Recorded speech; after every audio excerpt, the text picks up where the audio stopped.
एके दिवशी हिरव्यागार जंगलात एक छोटी सुंदर चिमणी आपलं घरटं बांधत होती.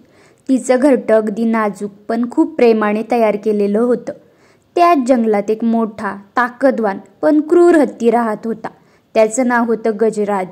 त्याला स्वतःच्या शक्तीचा खूप गर्व होता. छोटे प्राणी दिसले की तो त्यांना त्रास देत असे. एके सकाळी चिमणी पानं घेऊन घरट्याकडे जात होती. अचानक गजराज आला आणि तिच्या झाडाखाली उभा राहिला. त्याने मोठ्याने सोंड वाजवली आणि झाड हलवले. चिमणी घाबरून म्हणाली, "अरे गजराजा, माझं घरटं मोडेल, प्लीज असं करू नकोस." पण क्रूर हत्ती हसला. "मी या जंगलाचा राजा, कोण मला थांबवणार?" असं म्हणत त्याने ढणढण पाय आपटून चिमणीचं घरटं खाली पाडलं. लहान सहान काड्या वाऱ्यासह उडून गेल्या. चिमणीच्या डोळ्यात पाणी आलं. ती खूप छोटी होती. ती लगेच तिच्या मित्राकडे काटकसरीकडे उडून गेली. तिने सर्व गोष्ट काटकसरीला सांगितली. "आपण छोटे आहोत, पण एकत्र आलो तर मोठा हत्ती हरवून जाईल." आणि मग दोघींनी एक सोपी पण लक्षवेधी योजना केली. त्या रात्री हत्ती फेरफटका मारत होता. चिमणी शांतपणे त्याच्या कानाजवळ उडाली.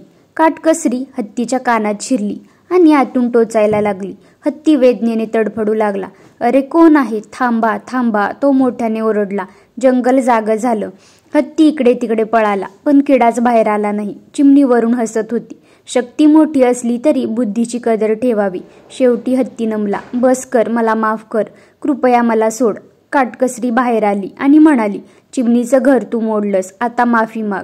मोठा हत्ती छोट्या चिमणीकडे वळून म्हणाला, "मला माफ कर, मी पुन्हा कधीही छोट्यांना त्रास देणार नाही." त्या दिवसापासून गजराज बदलला.